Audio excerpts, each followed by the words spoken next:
Parating na yung pagkain niya. So yun lang mga kalapatids, bigay na natin mga kalapatids. Hindi pa ito gaano lumipad mga kalapatids, so ganyan lang sila.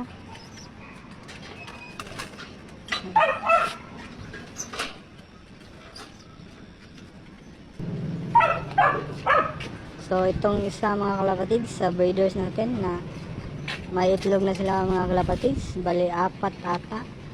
Tapos hindi pa namisa mga kalapatids, hindi pa nabiyak. 1 week na to mga kalapatids. Dapat pala 2 weeks mga kalapatids, no?